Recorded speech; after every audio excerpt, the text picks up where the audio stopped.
할렐루야. 오늘도 함께 하시는 주의 은혜와 평강이 여러분 가운데 충만하기를 기원합니다. 하나님은 우리의 삶을 새롭게 하시고 또 올바르게 인도해 주시는 참 좋으신 분입니다. 우리가 370장 찬송에서도 함께 찬양하며 고백한 것처럼 두려움이 변하여 우리의 삶의 기도가 되게 하시고 또한 전날의 한숨이 변하여 노래가 되게 하시는 하나님, 찬송이 되게 하시는 하나님, 그분이 바로 지금도 살아계신 나의 아버지라는 사실이지요. 우리의 삶에 늘 반전의 드라마를 쓰시는 하나님이 과거에도 또 지금도 앞으로도 영원토록 함께 하실 것을 믿습니다.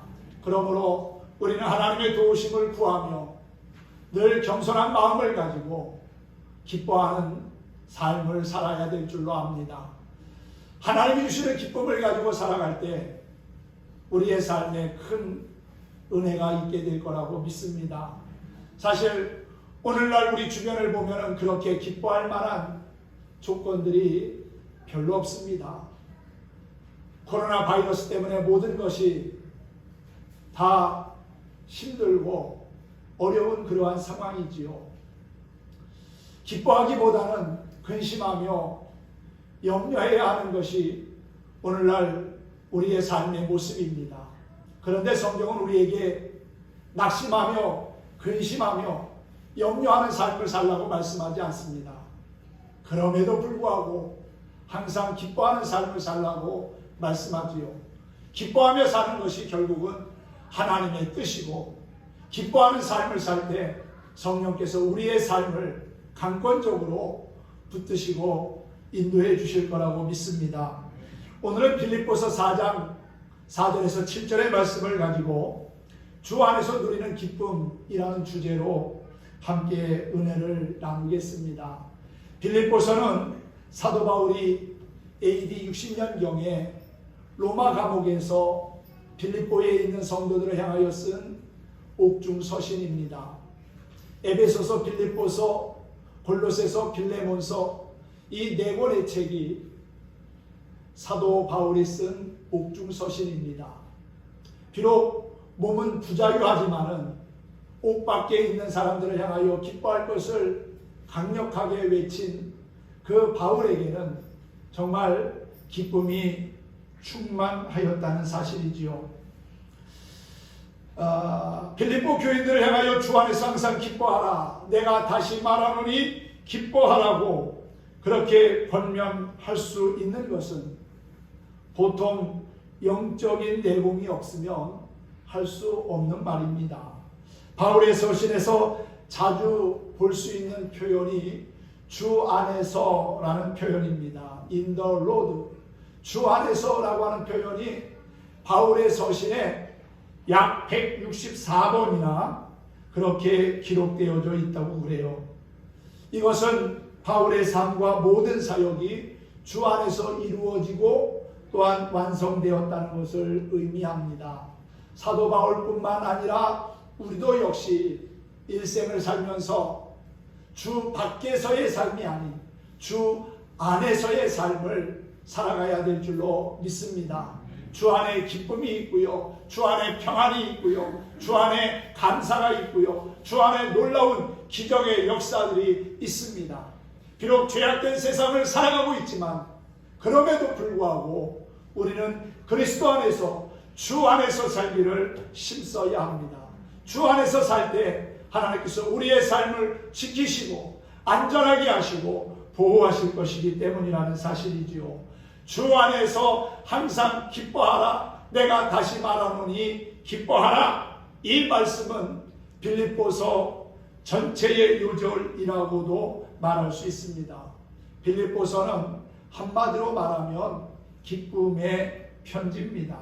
주 안에서 누리는 기쁨이 얼마나 귀하고 좋은 것인지를 알게 하지요. 전도서 5장 19절에 보니까 즐거워하게 하는 것은 하나님의 선물이라고 그랬습니다. 여러분, 우리가 하나님의 은혜 안에 기쁨을 가지고 사는 것이 하나님의 선물이요, 또 하나님이 우리에게 주신 귀한 은혜임을 기억하면서 말씀대로 기뻐하며 살아가기를 힘쓰는 우리 모두가 되었으면 좋겠습니다. 기뻐할 일이 있어야만 기뻐하는 것이 아니라 기뻐할 일이 없음에도 불구하고 주님의 은혜가 있기에 죄로 말미암아 죽을 수밖에 없었던 내가 주님의 은혜로 구원받고 하나님의 자녀가 되었고 천국 백성이 되었고 영생을 얻었기에 기뻐하며 살아야 하는 것입니다. 대충 아무렇게나 기뻐하며 살라고 하지 않았습니다. 항상 기뻐하라고 말씀하고 있지요. 이 항상이라고 하는 말은 슬플 때나 아플 때나 어려운 상황 중에서도 주님으로 말미암아 기뻐할 수 있어야 한다는 것입니다. 기뻐하며 사는 것이 우리의 힘이고 능력이 될 거라고 믿습니다. 바벨론에서 70년 가까이 포로 생활을 했던 이스라엘 백성들이 하나님의 은혜로 본국에 돌아오게 됩니다. 느헤미야의 헌신으로 무너졌던 하나님의 성전을 재건하고 모든 백성이 예루살렘 광장에 모이게 되었습니다. 그때 학자이며 제사장이었던 에스라가 하나님의 율법책을 꺼내들고 그것을 백성들 앞에서 낭독하게 되지요. 에스라 7장 5절에 보면은 에스라를 소개하는데 좀 독특한 소개를 합니다. 일반적으로 누구의 아들이라고 그렇게 소개하는 경우들도 있잖아요. 야곱을 소개할 때 아브라함의 손자며 이삭의 아들 야곱이라고 그렇게 소개합니다. 그런데 이 에스라는 정말 어떻게 이렇게 소개할 수 있을까 싶을 정도로 독특한 방법으로 에스라를 소개하고 있어요. 에스라의 아버지가 누구고 그의 할아버지가 누구고 증조 할아버지가 누구고 고조 할아버지가 누구고 5대, 6대, 7대 해가지고 몇 대까지 올라가냐면 16대까지 올라갑니다. 에스라로부터 시작해서 16대까지 올라가는데 그 16대의 조상이 누구냐면은 모세의 형이었던 아론입니다. 아론의 16대 손이 바로 이 에스라라고 하는 거예요. 그렇게 계보를 소개하는 것은 이 에스라가 그냥 평범한 사람이 아니라 정말 좁은 믿음의 혈통을 통해서 이 땅에 왔고 뿐만 아니라 그 믿음의 모습들을 가지고 하나님 앞에 진실한 삶을 살아가고 있다는 것을 의미하는 것이라고 생각이 되어집니다. 그만큼 믿음의 뿌리가 중요하다는 거겠지요. 그가 백성들 앞에서 하나님의 말씀을 낭독하니까 백성들이 다 일어나서 말씀을 들으며 눈물을 흘립니다. 얼마나 감격스러웠겠습니까? 그동안 듣지 못했던 하나님의 말씀을 듣는 순간 그들의 마음에 큰 위로와 감동이 물밀듯이 찾아온 것입니다. 하나님의 말씀에 불순종하고 불신앙의 결과로 나라를 잃고 많은 사람들이 죽고 포로로 붙잡혀갔습니다. 자유를 박탈당하고 억압과 착취와 노예와 같은 그러한 인생을 살다가 이제 때가 되어 하나님의 은혜로 다시금 고향에 돌아와서 폐허가 된 성전과 성벽을 다시금 재건하고 그리고 그곳에 서니까 감회가 새로웠던 거지요. 비록 솔로몬의 성전과는 비교할 수 없는 그러한 성전이지만은 그곳에서 다시금 하나님의 말씀이 선포될 때 백성들의 마음은 감동이 되고 눈물을 흘릴 수밖에 없었던 겁니다. 흐느껴오는 백성들을 보면서 학사이며 제사장이었던 에스라의 마음은 편하지 않았을 겁니다. 느헤미야도 마찬가지지요. 그래서 에스라와 느헤미야가 백성들을 향하여 이렇게 말했습니다. 여러분, 이날은 주의 성일인데 슬퍼하지 말며 울지 마십시오. 우는 것을 그치고 기뻐하십시오. 여호와를 기뻐하는 것이 여러분에게 힘이 됩니다. 할렐루야. 사랑하는 성도 여러분, 하나님을 기뻐하는 것이 우리에게 힘이 되고 능력이 됨을 믿으시기 바랍니다. 기쁨에는 두 가지가 있습니다. 하나는 세상의 기쁨입니다. 환경을 통해서 오는 기쁨이지요. 상대적인 기쁨입니다. 내 삶에 좋은 일이 있으면, 행복한 일이 있으면 기뻐하고, 그렇지 않으면 낙심하고 근심하는 것, 그것이 바로 세상의 기쁨이라는 거지요. 그런데 하늘의 기쁨은 어떨까요? 환경과 상황에 상관없이 하나님이 주시는 기쁨이기에 늘 감사할 수 있는 겁니다. 그리고 이 기쁨은 그 누구도 빼앗아가지 못합니다. 하늘의 기쁨은 참된 기쁨이고 차원이 높은 기쁨이지요. 영원한 것입니다. 이 기쁨은 사도 바울이 오늘 본문을 통하여 외친 것처럼 주 안에서 누리는 기쁨입니다. 주 안에서 항상 기뻐하라. 내가 다시 말하노니 기뻐하라. 주 안에서 기뻐하라는 말은 믿음 안에서 기뻐하라는 것이지요. 사실 참 기쁨은 하나님께 속한 것입니다. 우리가 하나님을 기뻐할 때 참 기쁨이 무엇인가를 알게 됩니다. 시편 기자는 이렇게 고백했습니다. 온 땅이여 여호와께 즐거운 찬송을 부를지어다. 기쁨으로 여호와를 섬기며 노래하면서 그 앞에 나아갈지어다. 여호와가 우리 하나님이신 줄 너희는 알지어다. 그는 우리를 지으신 자요 우리는 그의 것이니 그의 백성이요 그의 기르시는 양이로다 그랬지요. 사랑하는 성도 여러분, 하나님 앞에 나올 때 어떤 마음을 가지고 나와야 합니까?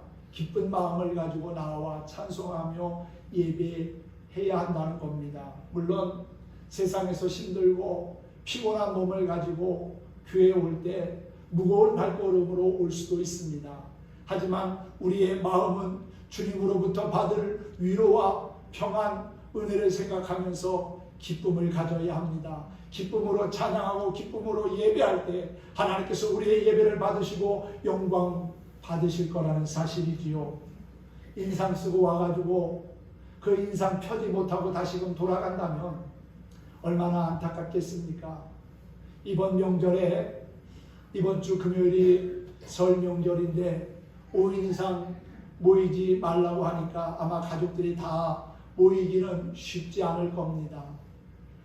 그런데 이렇게 특별한 명절에 자녀들이 찾아오는데 인상 쓰면서 찾아오면 그걸 바라보는 부모의 마음은 어떻겠습니까?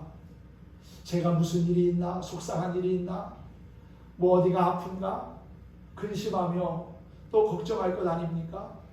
그런데 기쁜 낫으로 비록 지금 생활하는 것은 여러 가지 어렵고 힘들지만은 그래도 기쁜 낫으로 부모님을 찾아와서 인사하고 또 함께 명절의 기쁨을 나누면 그걸 바라보는 부모의 마음도 즐겁지 않겠습니까? 하나님도 마찬가지입니다. 우리가 비록 죄악된 세상에 살고는 있지만은 늘 삶의 근심과 걱정을 다 혼자 짊어진 채 얼굴에 근심이라고 쓰고서 주님 앞에 와 있다면은 그것을 바라보는 주님의 마음이 어떻겠냐는 거지요. 비록 삶은 힘들고 어려울지라도 기쁨을 잃지 않으려고 애쓰며 기쁨으로 찬송하고 기도하고 예배를 드리다 보면은 우리의 기쁨이 더욱더 풍성하게 하시는 주님의 은혜를 경험하게 될 줄로 믿습니다. 여러분, 기뻐하려고 자꾸만 힘쓰다 보면은요, 자꾸만 노력하다 보면은요, 하나님이 우리의 삶에 기쁨을 더해 주실 것입니다. 우리의 기쁨이 충만케 하실 것입니다. 우리의 기쁨이 풍성케 할 겁니다. 그래서 그 기쁨의 바이러스가 코로나 바이러스가 아니라 기쁨의 바이러스가 우리의 가정에도 우리의 이웃에게도 계속해서 흘러가고 흘러간다면 우리의 삶에 더 놀라운 역사들이 일어나지 않겠습니까? 그 기쁨이 결국은 세상을 변화시키는 큰 힘이 될 줄로 믿습니다. 여러분, 주 안에서 기뻐하며 사는 것 참으로 귀하고 감사한 일입니다. 하나님은 전능하신 분입니다. 하나님은 천지를 창조하신 분이고 지혜와 능력과 사랑이 충만하신 분입니다. 공의와 자비 또한 긍휼이 풍성하신 분이지요. 이런 하나님이 누구의 하나님이시라고요? 나의 하나님이십니다. 할렐루야. 우리 하나님이십니다. 그리고 우리는 그분의 자녀요 그분의 소유지요. 하나님은 이사야서 43장 1절에서 이렇게 말씀했습니다. 야곱아 너를 창조하신 여호와께서 지금 말씀하시느니라. 이스라엘아 너를 지으신 이가 말씀하시느니라. 너는 두려워하지 말라. 내가 너를 구속하였고 너를 지명하여 불렀나니 너는 누구의 것이라고요? 내 것이라. 할렐루야. 하나님이 야곱만 내 것이라고 한 게 아니라 예수 그리스도를 믿음으로 고백하며 살아가는 모든 성도들을 내 것이라고 그렇게 말씀하신 거라고 믿습니다. 우리는 하나님의 소유고 하나님의 백성입니다. 그분의 기르시는 양입니다. 아니 더 나아가서 우리는 그분의 자녀입니다. 요한복음 10장 28절에 보니까 예수님께서 내가 그들에게 영생을 주노니 영원히 멸망하지 아니할 것이요 또 그들을 내 손에서 빼앗을 자가 없을 거라고 했습니다. 예수님은 우리에게 영생을 주셨고 또한 악한 마귀가 우리의 영혼을 타치하지 못하도록 우리의 영혼을 빼앗아가지 못하도록 지금도 천사를 통하여 지키시고 보호하심을 믿으시기 바랍니다. 그러므로 우리는 영생을 주시고 지켜주시는 주님께 무엇보다도 감사하며 믿음으로 살아야 합니다. 우리가 주 안에서 누리는 기쁨은 무엇일까요? 첫째는 주 안에서 하나님의 자녀된 기쁨이 있습니다. 요한복음 1장 12절에 보니까 영접하는 자 곧 그 이름을 믿는 자들에게는 하나님의 자녀가 되는 권세를 주신다고 그랬지요. 여러분 우리가 죄로 말미암아 죽을 수밖에 없었고 진노의 자녀였는데 이제는 예수님을 믿음으로 말미암아 진노의 자녀에서 하나님의 자녀가 되었고 구원받은 천국 백성이 되었으니 얼마나 기쁘고 감사한 일입니까? 이 한 가지만으로도 우리는 감사하며 기뻐하며 살아야 하지 않겠습니까? 죄로 인하여 멸망당할 수밖에 없었던 내가 예수님의 십자가의 보혈의 공로로 또 그것을 우리가 믿음으로 말미암아 영원한 생명을 얻게 되었으니 얼마나 감사한 일입니까? 구원받은 것으로 하나님의 자녀된 것으로 인하여서 충분히 기뻐할 수 있지 않겠습니까? 요한 1서 3장 1절은 이렇게 말합니다. 보라 아버지께서 어떠한 사랑을 우리에게 베푸사 하나님의 자녀라 일컬음을 받게 하셨는가? 우리가 그러하도다. 그러므로 세상이 우리를 알지 못함은 그를 알지 못함이라. 사랑하는 자들아 우리가 지금은 하나님의 자녀라. 장래에 어떻게 될지는 아직 나타나지 아니하였으나 그가 나타나시면 주님이 나타나시면이라는 거지요. 우리가 그와 같을 줄을 아는 것은 그의 참모습 그대로 볼 것이기 때문이니 주를 향하여 이 소망을 가진 자마다 그의 깨끗하심과 같이 자기를 깨끗하게 하느니라 했어요. 여러분 하나님께서 우리를 자녀 삼아 주시고 또한 구원받은 천국 백성이 되게 하셨기에 우리는 마땅히 기뻐하며 살아야 합니다. 구원받았음에도 불구하고 원망하며 낙심하며 산다면 불평하며 산다면 구원한 사람의 마음이 어떻겠습니까? 하나님이 우리를 구원하셨는데 우리가 여전히 구원받지 못한 백성처럼 근심과 걱정으로 얼룩진 삶을 산다면 우리를 구원하신 주님의 마음이 어떻겠습니까? 우리를 구원하신 그분의 마음에 우리는 감사하며 기쁨을 드리며 살아야 하는데 그것이 바로 찬양이고 또한 예배라고 믿습니다. 한 번의 예배가 하나님의 마음에 큰 기쁨과 감동이 되면 좋겠습니다. 이 예배가 내 삶의 마지막 예배라고 하는 생각을 가지고 최선의 예배, 최고의 예배를 드릴 때 하나님께서도 우리에게 최고의 기쁨과 은혜를 더해 주실 거라고 믿습니다. 주님은 우리가 하나님의 자녀라는 사실을 분명히 깨닫게 하시는 분입니다. 예수님이 우리를 하나님의 자녀 되게 하신 것입니다. 우리가 하나님의 자녀된 것은 무슨 복잡한 절차를 통해서 된 것이 아닙니다. 많은 돈을 지불하고 산 것도 아닙니다. 혈통에 의하여 된 것도 아닙니다. 오직 믿음으로 되었다는 사실입니다. 너무 쉽지요. 어떤 사람은 너무 쉽기 때문에 믿으려고 하지 않습니다. 그런데 여러분, 하나님이 우리에게 쉽게 구원받을 수 있는 것을 허락하심을 감사해야 되지 않습니까? 만약에 수학 문제처럼 어렵게 구원받게 하신다면 아마 세상에 구원받을 사람 많지 않을 겁니다. 그런데 하나님은 구원의 방법을 어린아이도 배우지 못한 사람도 남자나 여자나 노약자나 노인이나 또 국경을 초월해서 모든 사람들이 쉽게 받을 수 있는 방법을 알려주셨어요. 그것이 뭡니까? 요한복음 3장 16절 하나님이 세상을 이처럼 사랑하사 독생자를 주셨으니 이는 저를 믿는 자마다 멸망하지 않고 영생을 얻게 하려 하시리라. 예수님을 믿기만 하면 누구든지 죄사함을 얻고 구원함을 받게 하신 겁니다. 그것이 하나님이 우리에게 주신 구원의 방법이지요. 쉽지 않습니까? 믿으면 구원을 받는데, 그런데도 믿지 않고 구원의 길과는 정반대의 삶을 살아가는 사람들이 있습니다. 사랑하는 성도 여러분, 구원받은 하나님의 자녀요 백성으로서의 삶을 기뻐하며 감사할 수 있기를 소망합니다. 두 번째로, 주 안에서 죄사함 받은 기쁨이 있다는 겁니다. 성전 미문에 앉아 구걸하던 안진뱅이를 베드로가 고치지요. 은과 금은 내게 없을지라도 예수의 이름으로 일어나 걸으라 할 때에 그가 일어나 걷게 되었습니다. 그리고 솔로몬 행각에서 베드로가 설교하면서 결론적으로 회개와 죄사함에 대하여 증거하지요. 사도행전 3장 19절입니다.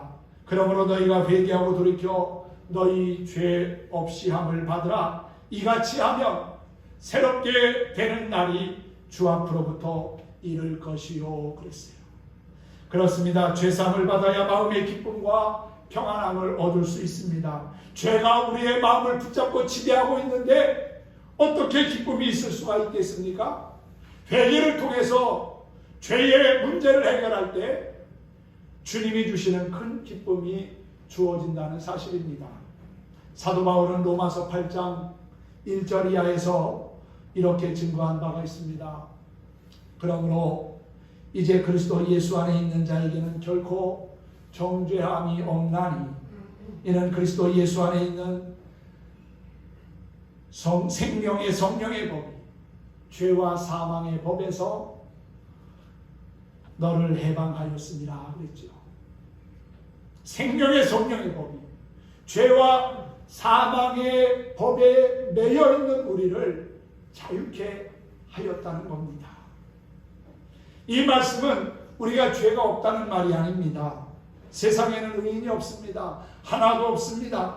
우리는 다 죄를 범한 사람들입니다. 그러나 예수님을 내 구주로 믿고 내 마음에 영접할 때 그가 나 대신 죽으셨으므로 나는 정죄함을 받지 않는다는 것이지요. 주님이 나 대신 이미 심판을 받으셨기 때문입니다. 할렐루야. 그러므로 그리스도 안에 있으면 결코 정죄함이 없습니다. 그리스도 예수의 피가 우리의 모든 죄를 도말하셨기 때문입니다. 그래서 우리는 이렇게 찬송할 수 있는 거죠.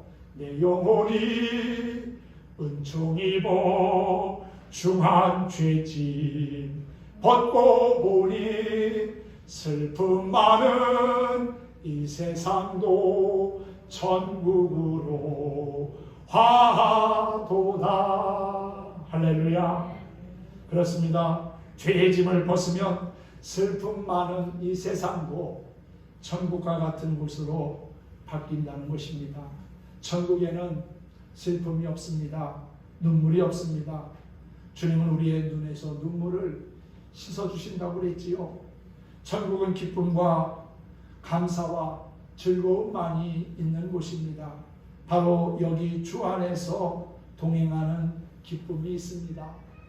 다윗은 시편 23편에서 여호와는 나의 목자시니 내게 부족함이 없으리로다 그랬지요. 부족함이 없도록 풍족한 은혜를 베풀어 주시는 하나님, 그분이 바로 지금도 우리의 삶의 기쁨과 소망을 주시는 참 좋으신 하나님입니다. 하나님과 300년을 동행한 에녹의 기쁨이 여기 있습니다. 예수님 발 앞에서 말씀 듣던 마리아의 기쁨이 여기에 있습니다.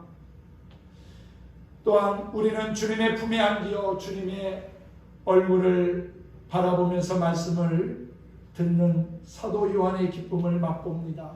여러분에게도 주님과 동행하는 기쁨이 늘 함께 있기를 바랍니다. 우리 믿는 사람에게는 시간과 공간을 초월하는 영원한 소망의 즐거움이 있습니다. 이 세상이 주는 기쁨은 주님이 우리에게 주시는 기쁨과는 비교할 수 없습니다. 세상이 주는 기쁨은 육신의 기쁨입니다. 그러나 주 안에서 누리는 기쁨은 영혼의 기쁨이지요. 성경은 이렇게 증거합니다. 고린도후서 4장 17절 이하에 보면 우리가 잠시 받는 환난에 경한 것이 지극히 크고 영원한 영광에 중한 것을 우리에게 이루게 함이니 우리가 주목하는 것은 보이는 것이 아니요 보이지 않는 것이니 보이는 것은 잠깐이요 보이지 않는 것은 영원하다고 했습니다. 그렇습니다. 세상의 기쁨은 잠깐입니다. 영원하지 않습니다. 하지만 주님이 우리에게 주시는 기쁨, 주 안에서 누리는 기쁨은 영원합니다. 세상의 기쁨은 육신의 정욕과 안목의 정욕, 이생의 자랑에서 오는 것입니다. 그러나 주 안에서의 기쁨은 성령의 열매가 있는 거룩하고 경건한 기쁨이요 생명의 기쁨이라는 사실입니다. 사랑하는 성도 여러분, 사도 바울이 말하고 있는 주 안에서 항상 기뻐하라, 내가 다시 말하노니 기뻐하라, 이 말씀을 바울이 어디서 했다고 그랬지요? 로마 감옥에서 한 겁니다. 굉장한 저택에서 문화시설이 잘 갖춰진 평안한 환경에서 쓴 편지가 아니라는 겁니다. 복음 때문에 예수 그리스도를 증거했다는 이유로 감옥에 갇혀서 쓴 편지입니다. 그렇다면 어떻게 감옥에 갇혀 있으면서도 자신도 기뻐하며 다른 사람에게 기뻐하라고 말할 수 있을까요? 그에게는 환경을 초월한 기쁨이 있었기 때문입니다. 세상이 줄 수 없는 하나님이 주시는 기쁨이 그 안에 충만했기 때문이라는 사실이지요. 내 안에 기쁨이 없는데 어떻게 다른 사람에게 기뻐하라고 말할 수 있겠습니까? 바울이 사람들을 향하여, 빌립보 교인들을 향하여 주 안에서 항상 기뻐하라고 말할 수 있는 것은 이미 자신이 주님 안에서 그 기쁨을 가지고 살고 있고 그 기쁨을 누리고 있기 때문이 아니겠습니까? 주 안에서 있을 때는 어떤 환경과 상황 속에서도 기뻐할 수 있습니다. 맑은 날에도 기뻐할 수 있고요, 흐린 날에도 기뻐할 수 있습니다. 순탄할 때에도 또 어려운 환경에서도 기뻐합니다. 건강에도 감사하고 병들어도 감사합니다. 젊어서도 즐겁고 늙어서도 즐겁습니다. 이 기쁨은 하나님이 주시는 것이기에 영원합니다. 그러므로 주 안에서 항상 기뻐할 수 있다는 사실이지요. 하나님을 사랑하는 자, 곧 그 뜻대로 부르심을 입은 사람들은 모든 것이 합력하여 서로를 이루게 하시는 하나님의 은혜를 볼 것이고 또 그것을 노래하게 될 줄로 믿습니다. 그래서 성경은 하나님을 기뻐하는 것이 우리의 힘이라고, 능력이라고 말씀하고 있는 거지요. 우리 믿는 사람의 마음속에 있는 이 기쁨이 결국 우리의 능력이 됩니다. 슬픈 마음은 사람을 무력하게 하고 피곤하게 합니다. 그러나 기쁜 마음은 우리에게 새로운 힘과 용기를 갖게 합니다. 주 안에서 기뻐하는 일이야말로 능력 있는 삶의 비결이 됩니다. 같은 일을 해도 기쁜 마음으로 하면은요 힘든 줄 모릅니다. 그러나 낙심한 마음, 괴롭고 답답한 마음, 슬픈 마음으로 하면은 힘도 더들고 일도 잘 되지 않습니다. 그래서 성경은 우리에게 무슨 직분을 맡든지 기쁜 마음으로 자원해서 하라고 말씀하고 있지요. 기쁜 마음을 가지고 섬기며 봉사하고 헌신할 때 하나님께서도 기뻐하시고 우리에게 더 큰 은혜를 주실 겁니다. 요셉은 인생의 밑바닥을 경험했던 사람입니다. 그는 거듭되는 역경을 어떻게 극복했습니까? 하나님이 자기와 함께 하심을 믿고 마음의 기쁨을 잃지 않았습니다. 그래서 결국은 하나님이 그를 위대한 하나님의 사람으로 애굽의 통치자로 세우시지 않았겠습니까?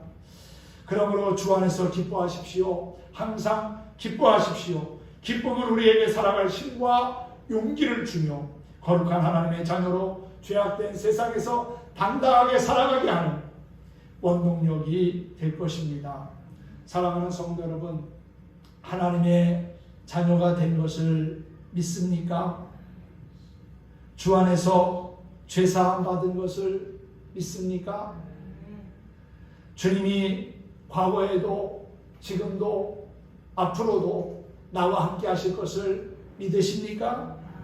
주 안에 영원한 소망이 있음을 믿습니까? 그렇습니다. 주 안에서 항상 기뻐함으로 힘을 얻고 늘 승리하는 행복한 삶의 주인공이 될 수 있기를 예수님의 이름으로 축원합니다.